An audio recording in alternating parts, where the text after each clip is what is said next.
It's now my great pleasure to introduce our first plenary speaker. Urs Hoelzle is Google's Senior Vice President for Technical Infrastructure. Urs has been with Google nearly from its start, as he was their employee number 8. As the VP for Technical Infrastructure, he oversees the design, installation, and operation of the servers, networks, and data centers that power Google services. Under his leadership, Urs and his team have implemented efficiency innovations that have reduced the energy used by Google's infrastructure to less than half of the industry average. Prior to joining Google, Urs received a master's degree in computer science from ETH Zurich and a PhD from Stanford University. At Stanford, and then with a startup company, Urs invented the fundamental techniques that are used in most of today's leading Java compilers. Before joining Google, Urs was also a professor of computer science at the University of California at Santa Barbara. In 2007, Urs co-authored the book, The Case for Energy Proportional Computing, which has spurred computer manufacturers across the industry to create more energy-efficient devices.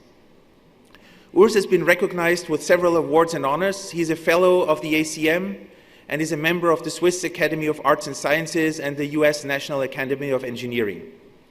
He is also a board member of the World Wildlife Fund. Today, Urs will discuss his work at Google in building the cloud infrastructure that creates a network unparalleled in reach, scale, and capability. Please join me in welcoming our first plenary speaker, Urs Hoelzle.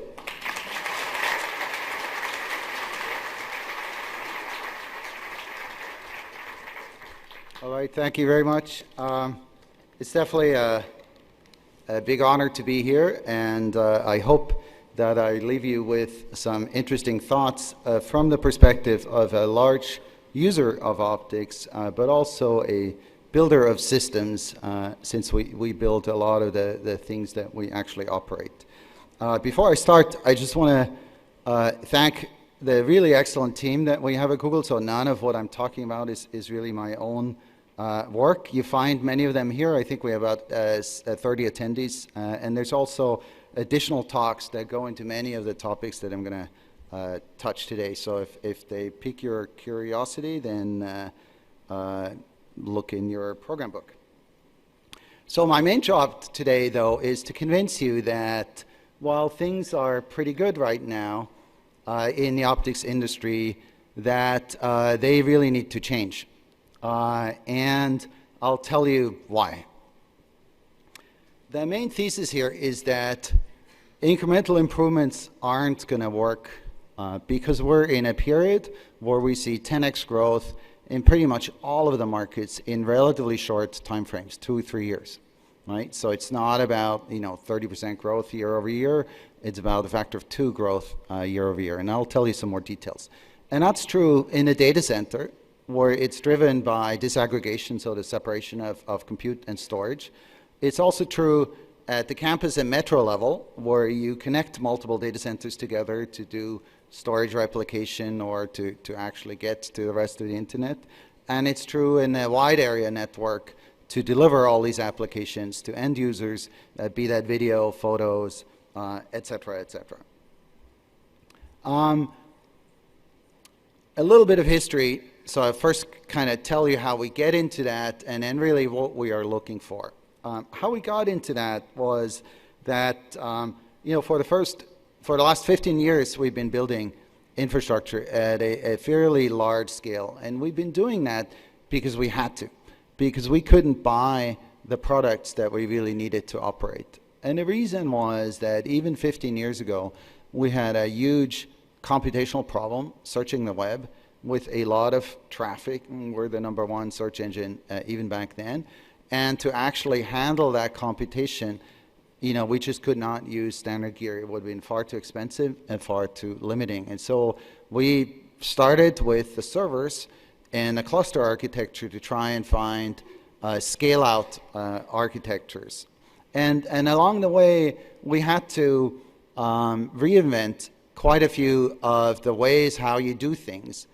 And this wasn't because we were in a particularly innovative mood or because we were particularly smart. It was really because we had a gun to our head that basically said, if you do it the old way, you're going to die, so think of something else. Right? And so a lot of the things that we've did really are born out of necessity, and you'll see that later on. That is still true today. Just to give you some numbers about Google. So today you have a billion hours of YouTube videos watched every day. For those of you who could do math, that's 10,000 hours every second. 100 billion searches, well over 100 billion searches every month.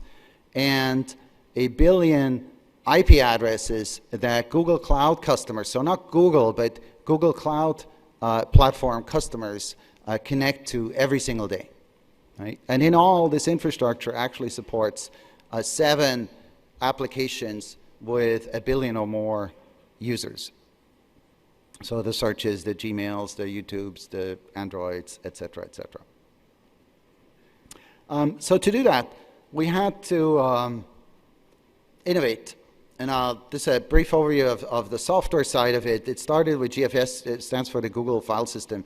We had to build that to really store the copy of the web that we had, crawled from the web and then needed to actually index and then serve, right? And there's way too many disks. Disks are failing all the time. We couldn't use standard sort of filers or so because they were far too slow and too expensive per byte. So that was our first sort of deep innovation. But throughout the years, this touched really many areas. I want to just highlight a few things like TensorFlow, which is all the rage right now to better express machine learning computations. And then on the networking side, same story more or less. We started with a cache, a CDN for YouTube basically in 2006, and lots of other pieces, both hardware and software. So for example, Watchtower was our first fabric, data center fabric that was deployed at scale. It was really the second, but the first one only went to a few 10,000 ports or so. So it's the first one at scale. Jupyter is another one. Onyx was our first SDN controller based on OpenFlow. B4 was our first SDN WAN backbone. And even more recently, you see BBR or quick improvements to internet protocols that make the internet faster for everyone. So it's been lots of work, all of it really coming out of the large problem space that we are seeing, and that often is kind of running away from us and really running away from the sweet spot of existing solutions. And so you have to find something new to solve that.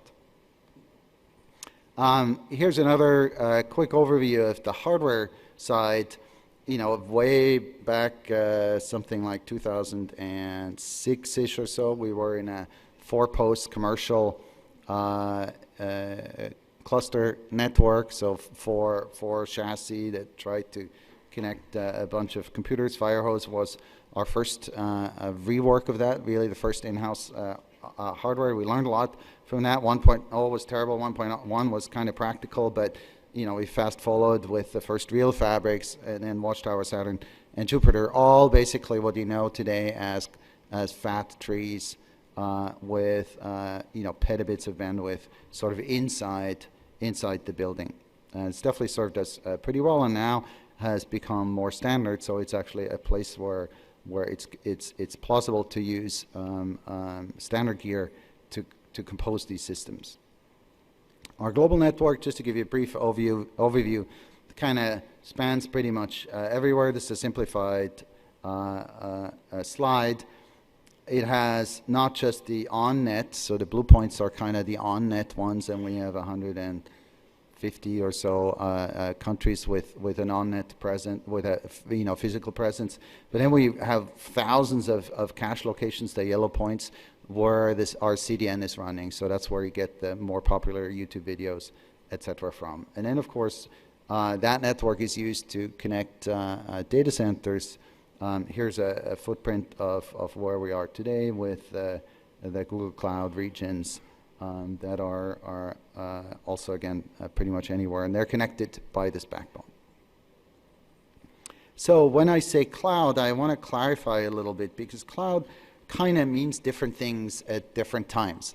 And the way I think about it is cloud actually started, so in a 1.0 period, with basically co-location, right? So co-location, the late 90s, the early 2000s, let you rent a building instead of building it yourself.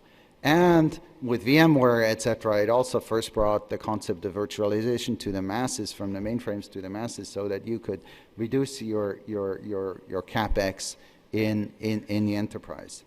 And then Cloud 2.0 was what is sort of today's cloud platform. So you rent not just the building, but you also rent the virtual machines and a bunch of services on top of that. And so you administer virtual hardware, so to speak, virtual networks, instead of having your on-premise physical hardware, physical networks. But fairly quickly, we're actually moving to a Cloud 3.0 environment. And in 3.0, you don't even see the servers and the networks anymore. So for example, on Google Cloud Platform, when you use App Engine, your application is really run by the App Engine control plane, and it may change zones or regions without you taking any action and without you noticing. It's because you never start really an individual instance. And so auto-scaling, placement, global placement, replication is all just built in as a service, and you never ever see a VM or a server or a disk. Similarly, BigQuery, our data warehouse and analytics platform, you don't dimension a cluster to run this on. Right? You basically provide the data and then the query, and then the query runs on your data, and we pick the number of machines and what kind of machines there are, etc. So it's really serverless, and the big advantage of that is that you outsource your infrastructure to us. You don't have to worry about operating system patches and machine dimensions, etc. And also you really get scalability on demand, so you only pay for what you're using, and you don't have to have a system administrator anymore for that.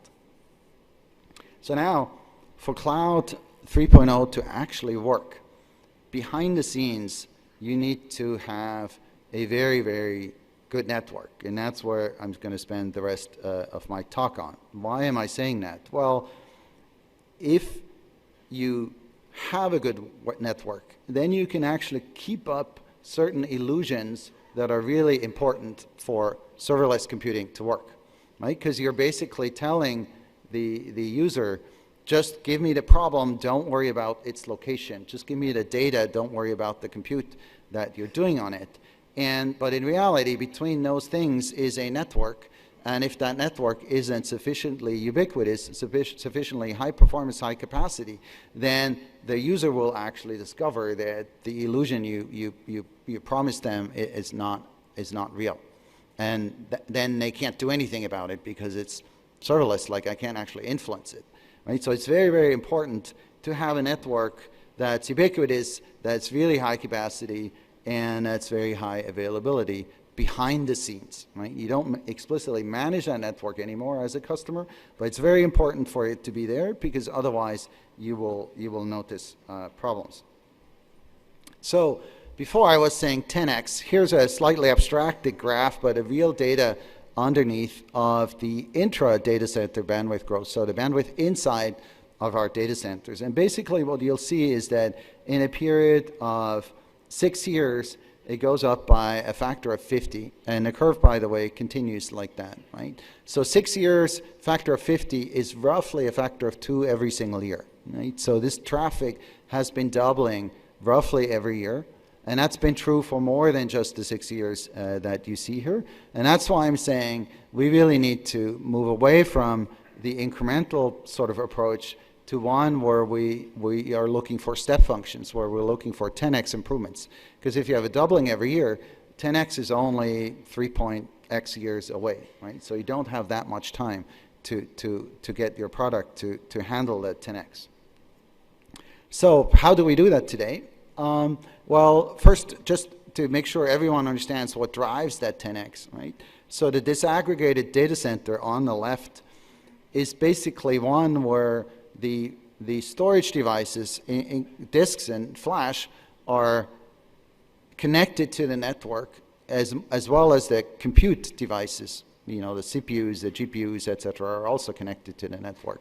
And obviously, these two work together, and so the network in between is, if you want, the storage area network. But in the modern data centers, you don't have a separate storage area network and a separate IP network. It's all the same network. But that really drives the bandwidth. Today, our current model is to use the pluggable optics. You see that on the upper right. I mean, you plug them in front of every switch. It's working, but it's really bottlenecking what we can do, because both the power and the cost of that solution is really just on the edge of what's still plausible. And for example, a density that you can get is already too low. So we'd like to move to something that is much, much more compact, cheaper, and also more sort of industrially manufactured, so to speak. Right? The optics industry today is still a little bit of an artisan craft, so to speak. And if you really want to get 10x multiple times and get both the scale to work and the costs to work while still having a margin, you got to automate that. And so we're very much looking forward to a model that looks more like the rest of the data center electronics, right? The chipsets, etc., that are really manufactured in a highly automated way. Now, give you some more ideas about 10x. Here's a picture of one of our data centers, and here's a duct bank that leads from one of these buildings to the next building. And you can obviously see there's a lot of ducts there, and actually each of these ducts contains not a few fiber strands, but typically multi-fiber cables with 3,500 strands in there. And the key point I want to drive home is that we're not building this to cover the next 20 years of growth, imagined in our buildings. We're building this because the first duct bank that we built is full, and we needed a new one, and we don't expect that one to last, definitely not a double-digit number of years, maybe 5 years if we're lucky. So fiber at scale really happens today, and at that scale, a lot of things kind of break down. Imagine, for example, wanting to terminate, tens of thousands of fibers at once, right? Because there's a ton of fiber in there. One layer is probably 50, 100,000 fiber pairs. So you need to terminate them on the other side. The existing way of terminating fiber just doesn't work. Right? So please build me a robot that terminates fiber. And by the way, it's perfectly okay if that robot only gets it right 99% of the time. That's just fine, right? Because it's not like 99% of this wouldn't be useful, right? So that's actually a common topic.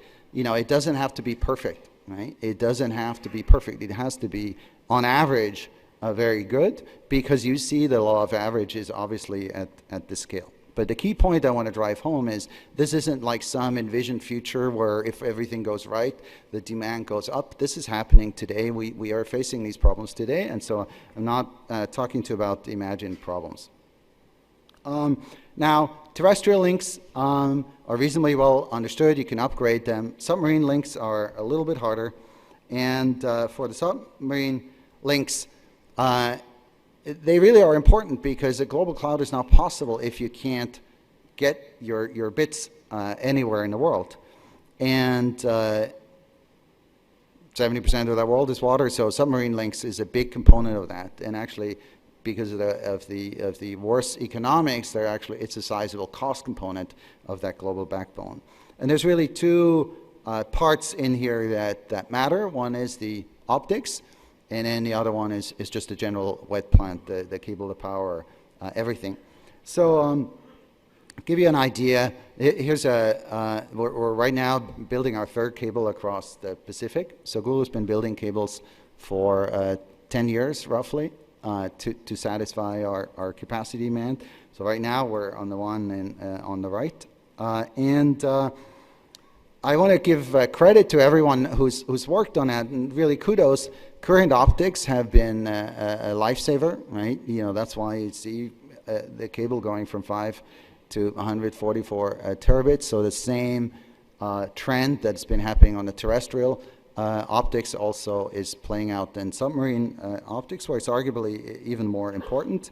And so I'm very happy that we're now on Gen 4, I think, of coherent optics, and that the development still is progressing. So really kudos to whoever of you works on that.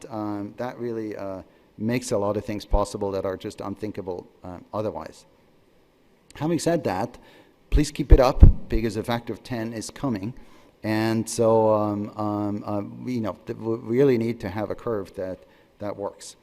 More importantly, though, when you look at the needs of a content provider and global cloud provider like us, you actually never want to buy a cable, right? So traditionally, submarine cables have been built by maybe a small consortium, and they're super, custom and super highly reliable and super expensive, because nobody wants that cable to fail. The problem is that really doesn't give you 5 nines. It doesn't even give you 3 nines, because the repair times are too long and you can't really protect against the ship anchor. So what you really want to do is something that's more similar to the data center, where you say, can't we have cheaper cables, maybe lower capacity, but we have multiple cables that are physically separated, right? Because basically with every additional cable, you exponentially decrease your failure amount. And also, if you have n cables, and let's say you have n plus 1, so you have one extra, one can fail, that actually gets cheaper as n goes up. So in reality, if we could buy it, we would rather have 30 cables across the Pacific, not 3, right? It would be a much better solution for us. But that means that the wet plant really has to be rethought to be much cheaper, maybe less ambitious, but if you're one of 30, then that will work just fine. As an aside, cable building in the last 150 years hasn't really changed that much. So marine operations, that cable itself, actually are still surprisingly similar. Obviously, the inside, copper versus fiber has changed enormously. But as a whole, it's been a very, very stable industry. And so with new materials, new approaches, etc., hopefully there is some oomph left here. Now let me switch from the hardware to the software, because there's a remaining very important point. And that is that all of this stuff that we build in our network needs to be programmable. Now I'll explain to you kind of why that is. So in a conventional network, when you had different layers, right? At the top you have sort of the overlay network, the virtual networks, etc., then the IP network, then the optical layer. In the past, the network didn't know what the applications on top of it were doing, and the applications didn't know what the network was doing, right? And so something went wrong at the network layer, you kind of try to hide it and pretend that everything's still fine.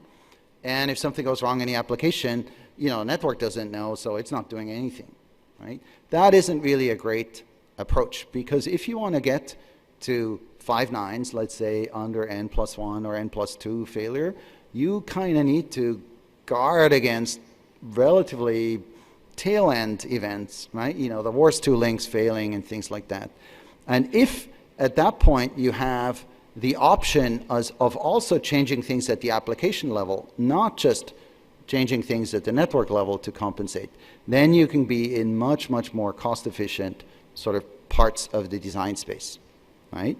Now, to do that, you got to have something that is service-aware, so it actually understands the services that are running on top of it, that has APIs that give you access to, that make you understand the APIs. You have to have the programmability, and you have to have the telemetry to kind of understand what's going on. And I'll show you 3 applications of that if you have this.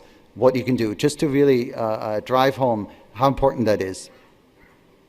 So the first one is a choice between network and compute level redundancy, right? So what should you do? Where should you pay money for redundancy? When you have a network, typically people think about, oh, I got to make this network redundant, so let me simulate taking away each link and each node and maybe 2 nodes at a time, and how much extra capacity do I need to still be running even when failures happen. But in reality, the applications that you run on top of this network and the data centers are also n+1 or n+2. Right? So you're kind of trying to keep a perfect network underneath something that itself is n+1, n+2. And so you're paying twice for the n+2.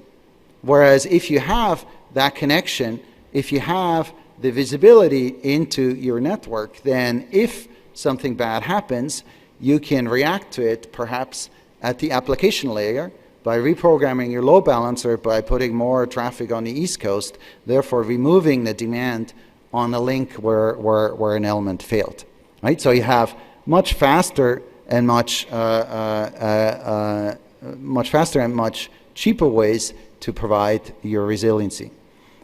The second one is, that overlay can be provisioned on demand. If you understand where your capacity is, if someone walks up and says, hey, I would like to have connectivity to Google, then we can provision that link dynamically in an automated way without needing to go replug things or log into servers or routers or optical equipment and kind of do manual commands. So you have very rapid updates to that topology as new customers come online. And then last but not least, when you actually have a physical failure at layer 1, right? So something goes wrong in a network at the bottom. If you understand the network and the application, you can plan for repair actions and automatically program them into the network much faster than you typically can, and also much more optimal because you see the whole picture. You don't just see the local picture with the link failed. So you can route traffic around, etc. And so with your optical backbone being programmable too, the whole system that actually connects the network and the applications together can figure out the best path to restoration and then program a few elements to implement that new path. And it will find a better solution than your local gear would because it has more information, and it does it faster than the actual physical repair. So you have restore times that are maybe in low minutes or maybe even under a minute versus the physical repair that may take hours or even days in the submarine case. All right, so to summarize, what I'm excuse me, what I'm trying to leave you with is really 3 things. And I hope that I've convinced you that things are, have been pretty great in the last 5 years, right? So things are going well, but really we're kind of rapidly approaching a wall, and we got to find a way to take off and skip that wall rather than crashing into it. The first reason is that the cloud-driven sort of disaggregated architectures really drive bandwidth demand, and enormous bandwidth demand, both in the data center and the metro, and then divided down by that factor, but still a annual similar growth rate at the long-term links. So we're really looking for things that are step function changes, not incremental changes. Second, what are the implications for the industry, for the networking industry and the optical industry? Well, clearly, for the last few years, operators like us have driven a lot of growth in pretty much all of these segments, right? From data center optics to submarine building. There's really been a renaissance of CapEx, if you want. And at the same time, we pushed for more innovations, more automation, more R&D, and really lower unit costs. Because if you're in a place where your demand goes up by a factor of 2, you really got to stay ahead of things, and you can't work the same way. I expect that really with the Cloud 3.0 approach that's delivering a lot of value to customers, this trend will accelerate. And so we need to get to an industry where a factor of 2 isn't a problem. And that's like the chip industry, where you can manufacture things in a highly automated way.